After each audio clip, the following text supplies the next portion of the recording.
Testing. Can everyone hear me? Hi, Christine. You need to access the Zoom link that I sent to Shimin as well. Must rejoin as a panelist. I will PM you on Zoom if that works. Oh, okay. But I thought I'm in this one. It's not correct, is it? Oh, it's correct. It's correct. Just that you're currently an attendee. I need to promote you to a panelist. So you can't change. I have to exit first. I did change on my end, but it's not working. So I sent you a link to access. Okay. Yep. Just hold on.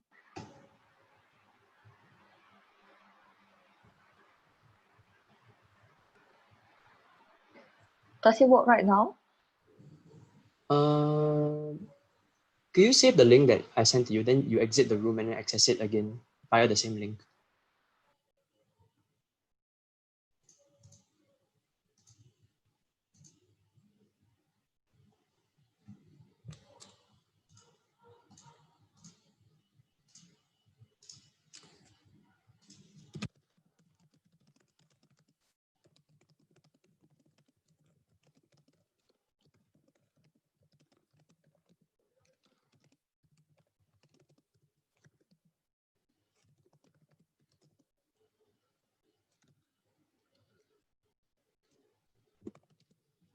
Yep, it's working now. Can you hear me? Yes. Okay, that's great. Okay. Let me know when we're ready to start. Yeah, you guys can begin whenever you want. Kehan is sharing the screen, right? The slides. Yeah, correct. Okay. Yeah, he should be able to share with you as well. So I'll begin. Is everyone back? Yeah, you may begin. Hello, everyone. I'm Christine from the Talent Acquisition team in CSA HR. With me is Kit Han, our systems engineer from the National Cyber Threat Monitoring Center. I will cover the broad landscape of the cybersecurity scene in Singapore, as well as introduce you to our new cybersecurity development program, which we started our inaugural intake last month. Thereafter, Kit Han will share about his tech experience doing threat monitoring in CSA. Next.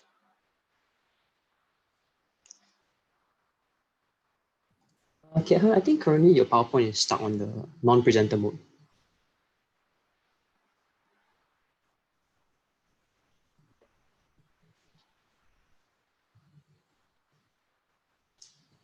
Sorry.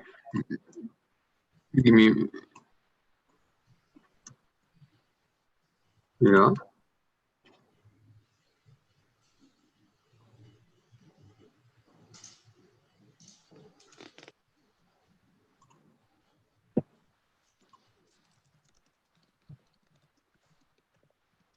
Is it fine? It's no. This is Yeah, I think should be okay. Maybe you try going to the second slide. Okay.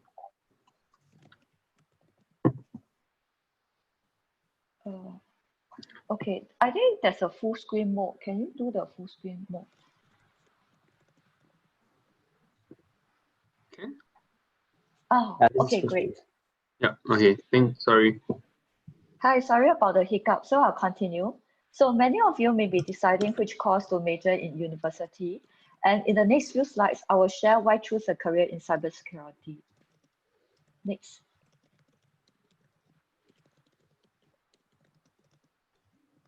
First of all, there's a growing cybersecurity threat, not just in Singapore, but worldwide.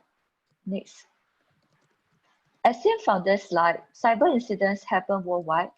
If I bring your attention to the bottom left, government sector make up 43% of the cyber incidents. Therefore, it is important for government to hire cybersecurity professionals. Okay, next, please. The cyber threats can range from phishing to web defacement, ransomware, etc. So as of last year, phishing is the most common cyber threat. Next. This leads to the second point on the demand for cybersecurity professionals. Based on the cybersecurity workforce study last year, there is a shortage of 2.8 million skilled cybersecurity professionals worldwide. ISC2, the world leading cybersecurity professional organization, provided this information. So with the increasing cyber threats, corporations are concerned about the state of their cybersecurity know-how and are spending a huge amount of their budget on cybersecurity to protect their systems. So at CSA, I would like to share that we built a vibrant cybersecurity ecosystem. Okay, as you can see, this slide is actually a map of Singapore. So it actually shows all the government infrastructure projects underway, and all of them have an element of cybersecurity in it. So for example, if you look at the top right-hand corner, that's the Punggol Digital District. It is a project whereby we aspire to build a smart town to live, work, and play with the deployment of Internet of Things sensors, autonomous vehicles, drones, etc. So all these new technologies are required to be secured by cybersecurity. So that's when CSA comes in to collaborate with the other agencies to build this smart town. Okay. Next, please.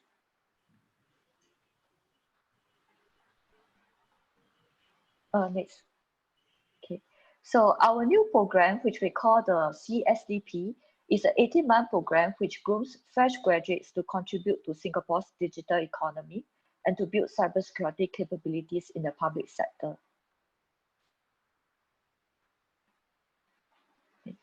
The CSDP is a fully sponsored program with no bond involved. Successful applicants are employed as CSA systems engineer. So in the first 3 months, you will complete 4 modules and labs in the SUTD. Thereafter, you will prepare to sit for the Certified Ethical Hacker, or we call the CEH, and the Cisco Certified Network Associate, which is a CCNA, Cyber Ops certifications. And all these are all sponsored by CSA. So more details of the modules can be found on the SUTD Academy website.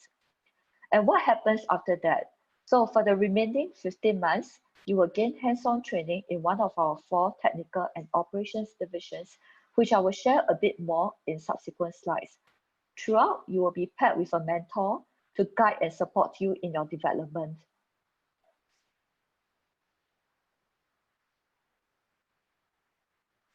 Okay, one of the 4 technical and operations divisions in CSA is the National Threat Monitoring Center, which does threat monitoring, intelligence, intel sense making, and security operations center. So this is also where Kit Han is. Okay. The next division is the National Cyber Incident Response Center.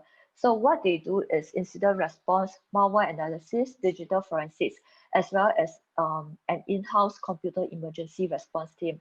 So for example, with respect to the SingHealth cyber incident, so the NCRC will be the first incident responder to go to the site to examine, to do pick up digital forensics for examination and find out who is actually the hacker behind the scene.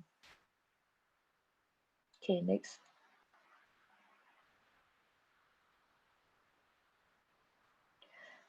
The third is our Cybersecurity Engineering Center, which does penetration testing, vulnerability assessment, standards and evaluation, and engineering. Last but not least, we have the Cybersecurity Program Center, which conducts risk assessment, consulting on security architecture and program management. So for example, just now I mentioned about the Punggol Digital District project. So that's where CSPC comes in to the picture to provide the consulting expertise to the project committee, how to secure all the different infrastructure, which is security by design.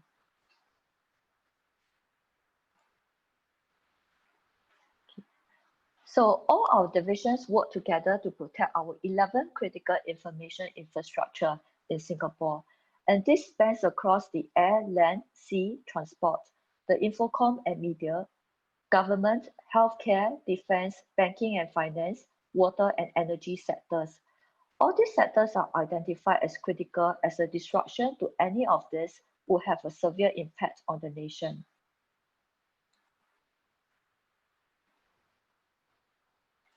So just to summarize, the CSDP offers mentorship, competitive salary, training certifications, and there will also be opportunities to meet our senior management.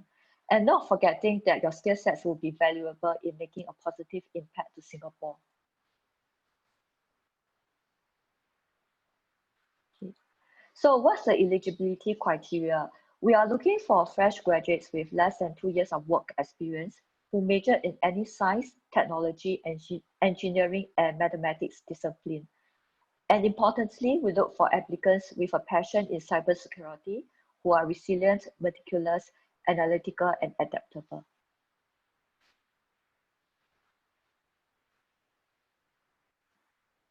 So application for the second intake is open now and the closing date is end of this month.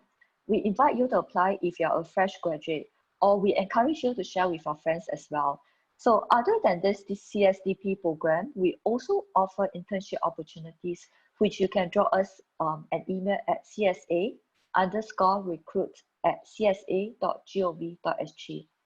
We also have a virtual chat room tomorrow for you to ask questions. And I'll pass on to Kehan now to share about his tech experience in threat monitoring before our Q&A session. Kehan, please.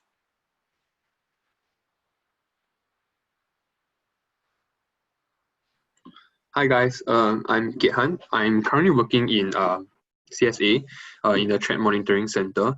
So in the Threat Monitoring Center, we deal with threat intelligence monitoring, SOC as well. So I'm here to share with you guys some of the open source intelligence techniques, which will be able to help you in your, hopefully we will be able to help you in your challenge, and also sharing a flag with you later. Yeah. So myself, I started hacking MapleStory when I was 14. Playing around with all the different what do you call it? Cheat engine, yeah. And then doing some memory editing when I was then reading up forums and trying out different tools and getting myself with a lot of viruses and reformatting my computer again and again. Yeah, so that's how my whole journey started in cybersecurity. So currently I have been working in the industry for close to 5 years, and I also play underwater sports, underwater hockey and underwater rugby. Yep. So today's agenda is really sharing about the open source intelligence, some of the platforms, which I am pretty sure that most of you know some of the platforms. So I will try to share with you guys some of the cooler stuff. So open source intelligence in cybersecurity. So it's really about collecting information from the public sources, analyzing it, and using it for intelligence purposes. So a lot of times, I mean, now that internet is become such a wide and accessible technology, we are able to get a lot more intelligence just by using open source itself. So in CSA itself, we also use quite a lot of open source intelligence because it's free and easily accessible. And you will be surprised of how much information people put online, and how much sources or databases out there that could be accessible. So some of these information sources, right, come from like mainstream media, blogs, websites, social media, research papers, anything containing like public information will be considered under open source intelligence. So this is Shodan and Grey Noise, one of the internet crawling platforms that actually have bots that crawls and store this information on this platform itself, and you wouldn't need to actually be contacting the server that you're interested in yourself to get more information. So this is a passive way of intelligence gathering by accessing these platforms to see what information you can get on the target server they are interested in. So on the left, Shodan is really powerful. It allows you to put in like queries like IP camera underscore logs, and you could see a list of IP cameras that are online. And on the right, you can Grey Noise actually allows you to put in specific CVE numbers to allow you to identify vulnerable machines or even C2 servers that are online. Yeah. So one very interesting thing that I'd like to share is this SSL certificate transparency logs. So if you can look at the link above, developers.facebook.com/tool/CT. So that's basically a site by Facebook themselves to kind of curate all the new certificates that goes in that are created daily. So you can even search back like historical records of these certificates. So basically when new certificates are created, right, they go into these transparency logs. They are online publicly, and basically it allows your browsers and your applications to check if the certificate is valid. So using this method, right, you could actually discover the different domains that has registered with an SSL certificate. So for example, if you look at, I just use facebook.com, you can see like p.facebook.com, secure.latest.facebook.com, perfshield.facebook.com. So when you're doing your bug bounty programs, you can actually use such tools to actually help you discover the different subdomains behind the domain itself. Yeah. So another open source intelligence is actually the code repository. So if you go to like github.com, one of the most public code repository, you are able to use this. You can it used to only allow like public code repository repos for free, but now of course you are able to also create private code repo for free as well. So there are millions of coders and they publish their codes online publicly, and bad coding practices leads to secret keys or information stored in the repo publicly. So what I like to do sometimes is to actually put in queries such as password, secrets, and see what code repositories contain these keys that are not supposed to be there, and you can actually use that for your second or third stage attacks and stuff like that.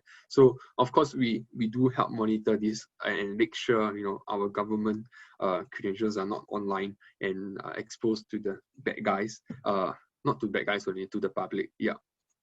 So these are examples that people put their @_secret or password at MSSQL password, MySQL passwords online. Yeah. And sometimes it's even in comments, and you can even search it as well. Yeah. So password dumps, I'm pretty sure most of you guys have chanced upon this haveibeenpawned.com.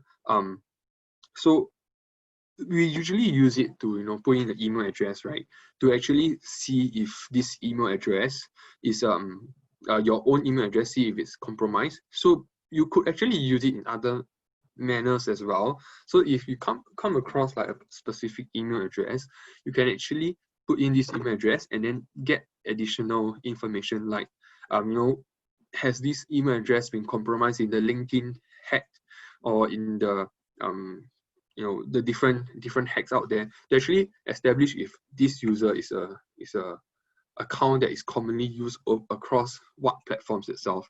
And then of course if you're able to then find this dump separately to gather information on this email credential. So this is also another method of open source intelligence, the passive DNS and whois pivoting. So most of you guys knows whois and could get information, and that you can get information on the domain itself. But what tool? So there are passive tools online that actually, like security trials, ThreatCrowd, which are available online. You can just Google and access them, and they curate these huge databases and provides the users the ability to pivot through these different data points. So, example, if you put in smu.edu.sg, you can have a list of different subdomains that have been seen by security trials, which in this case there are 560 subdomains that have been they have been identified on security trials. So one of the things that I did, I went to trackcrowd.org and get one of these domains, invoicelibrary.com, and basically from this invoicelibrary.com, which we know is a bad domain, we could actually find out the email address behind this whois record, which in this case was bugmenuneta at rambler.ru, and from this, you can pivot from the whois domain itself to get a list of other email addresses, other domains that are registered by this user. So in this case, from invoicelibrary.com, we could find another, in this case, around 18 domains that are registered by this same email address. And from that correlation, we could, use such methods to perform attribution or discovery of new IOCs or potentially new IOCs that are out there.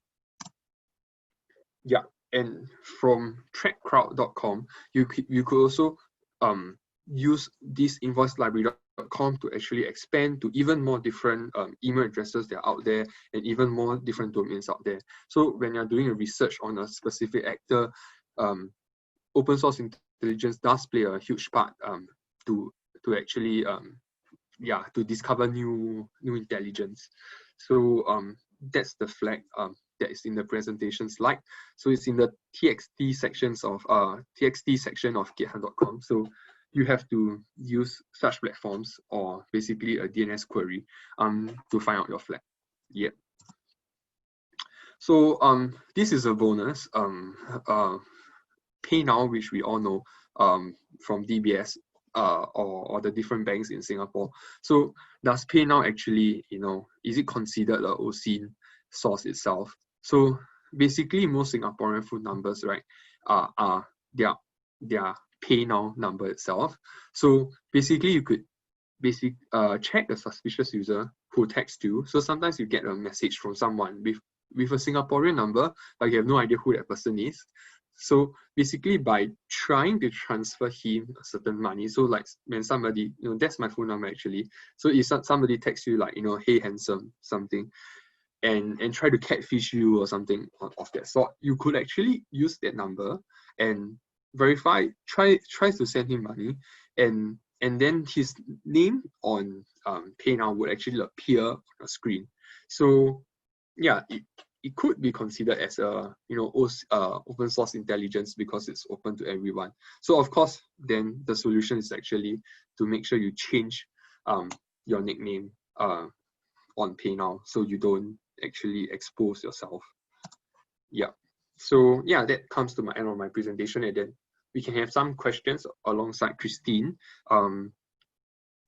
Yeah, let me.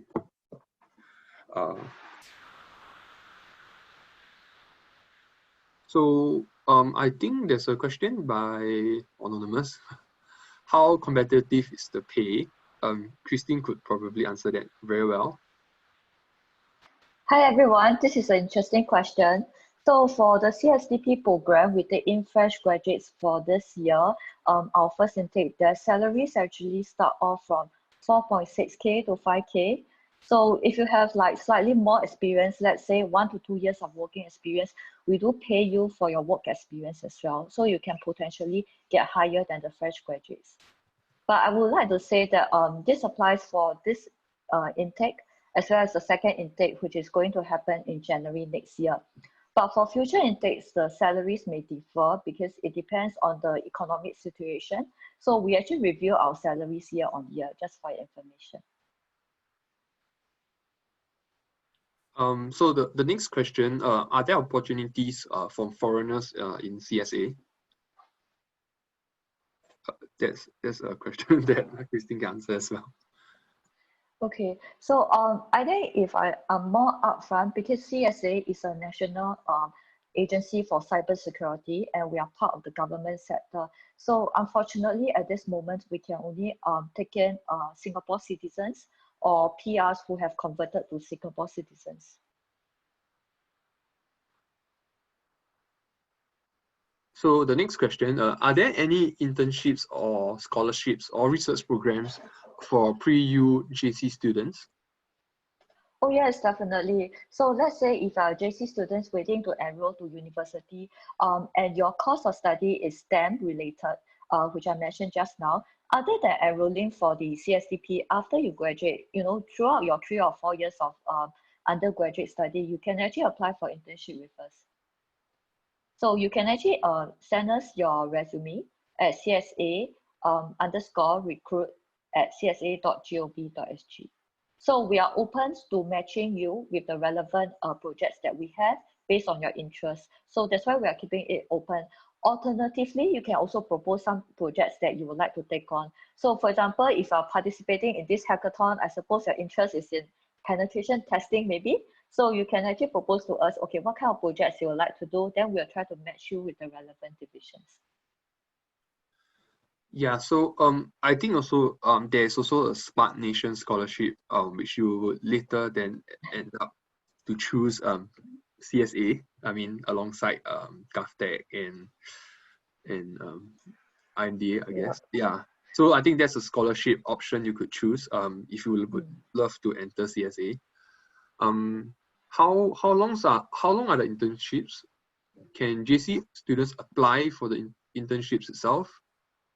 Oh yes, we do take in JC students as well, but we would prefer you have some background in cybersecurity. Let's say if you study, for example, computing in your JC, but let's say if your JC doesn't offer computing, you can actually also email us, let us know what's your background, because some of you may have your own hobby or interest in cybersecurity, which is related. Like for example, you learn programming on your own, or you have some hacking skills, then you can actually let us know, and it can be applied, to be relevant for your internship.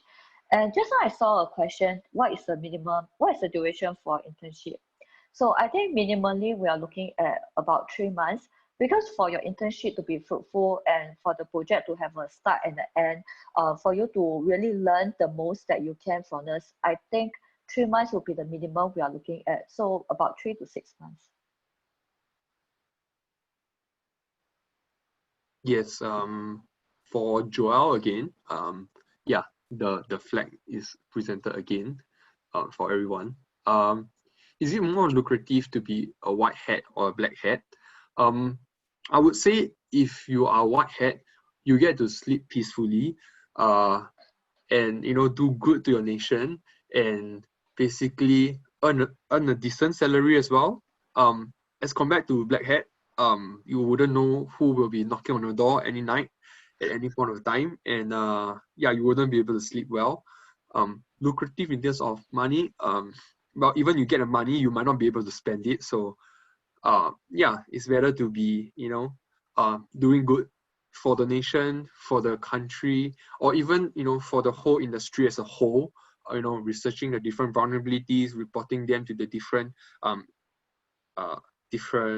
different customers, not customers, the makers of those products, and then getting them resolved, and knowing that what you have done has improved the cybersecurity or the industry or the safety of the users itself. Yeah. Do results play a very important role for scholarship, Christine? Just now Kehan shared that we have a Smart Nation scholarship, right? So for the Smart Nation scholarship, it's really for tech students who do very well in their course of study. So I would say results play quite an important role for scholarship, because that is one of our selection criteria. And the next question, I have no experience in cybersecurity. However, I have some computing experience. Would that help? So I think it is really very useful to have computing experience, because a lot of work that we do actually has got to do with computer science, computer engineering. So if you do not have the cybersecurity experience, at least if you know how to do programming or computing, right, then come in, we can actually train you on the domain knowledge for cybersecurity. And Kehan can also add on as well. Yeah, so by joining more of these CTFs like Whitehacks, you will be able to gain cybersecurity experience. If you are new to cybersecurity, it's all right. You can join such competitions, give 1 or 2 challenges a try. Maybe the simpler ones, and even if you can't answer, wait for the write-ups to come out, and then read. Oh, okay, that's how you solve it. And then through a few rounds of CTFs, sharing with your friends how it works, and then that's how you build up the cybersecurity experience, by trying, by failing, and then by achieving something. Yeah. So that's how I built up my cybersecurity at the start. Yeah.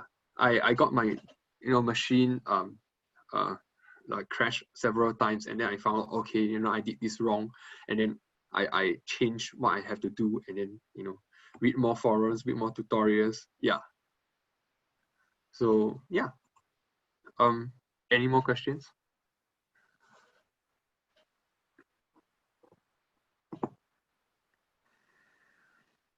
Okay, so I don't see any more how to get the flag. It's on the current slide that's presented now, right now. It's in the TXT section of kithan.com. So basically you got to do a DNS query or go to platforms like Security Trials. I've confirmed the flag is there, and browse the site to the TXT section of the DNS record. Yeah, and if there is no more questions, or if you have some other questions, there's also a live chat tomorrow during the CTF, where you could ask, you know, questions with regards to joining CSA. If not, we will come to the end of the whole presentation. And thank you very much for your time. Hope you get the flag. Yeah, that's all. Thanks, guys. Thank you. Thank you, everyone.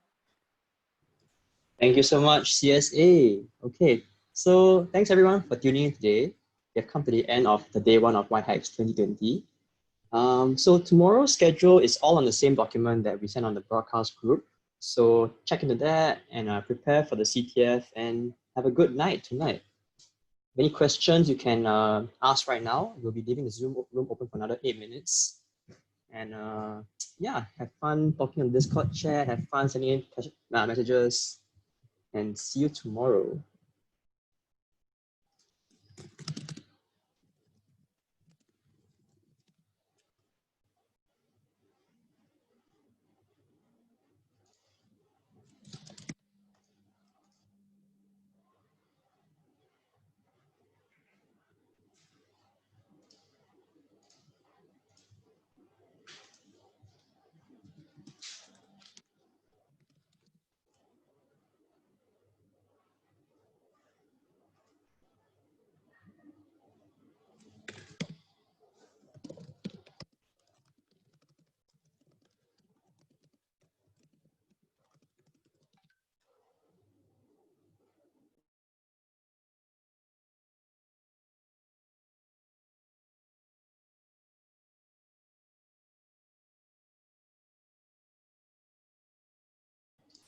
Yeah, to the person who asked where the video is going to be uploaded, post-event we'll probably upload some of the videos on Whitehacks website itself. We'll be sharing the video links like in the broadcast group later on. Yes, no loot, no life, indeed. Hopefully your loot crate arrives sometime early next week. Hope you enjoy the merch inside. Don't sell it off on Carousel.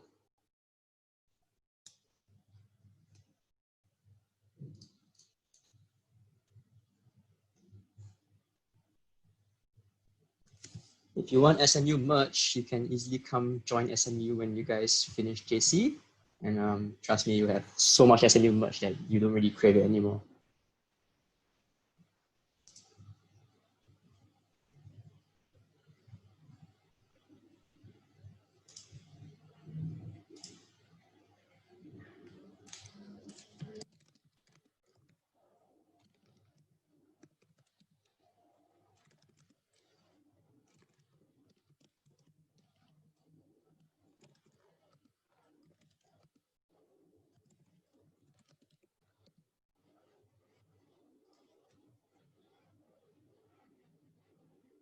Women's Sex Hackathon.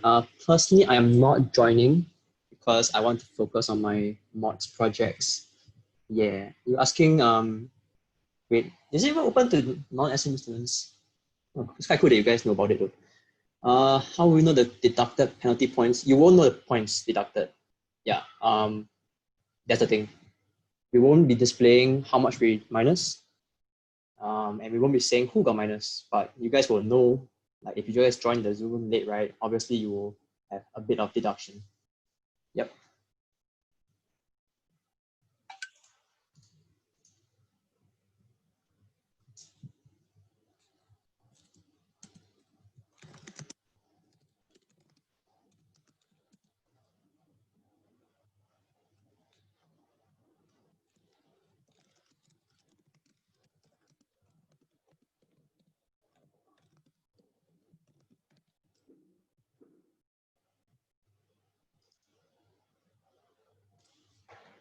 Okay, if no more questions, we'll be ending this call in about 2 minutes.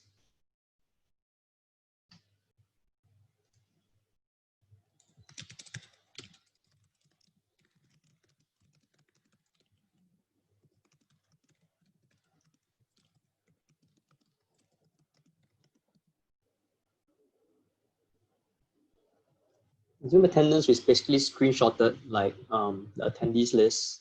So the name, right, if it doesn't match, if it doesn't match what the team name people sign up in, then we will minus them.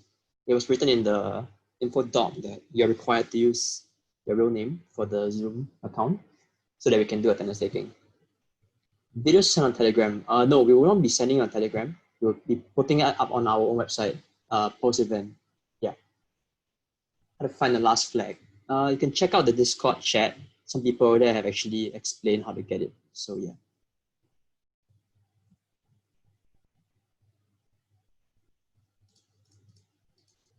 Okay, last 1 minute. Any questions? If not, that'll be the end of the day.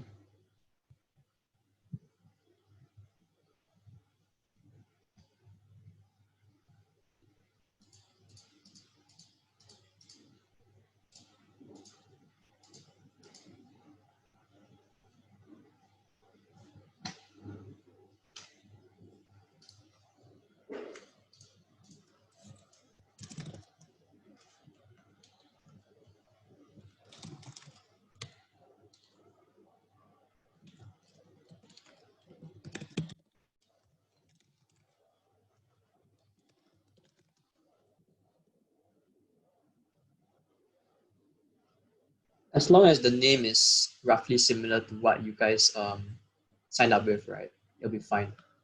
Yeah, but if it's too far off and we can't discern it, then too bad. We won't be giving you like a chance because we already mentioned in the rules that you're supposed to use a real name. Yep. Okay, everyone. Bye bye.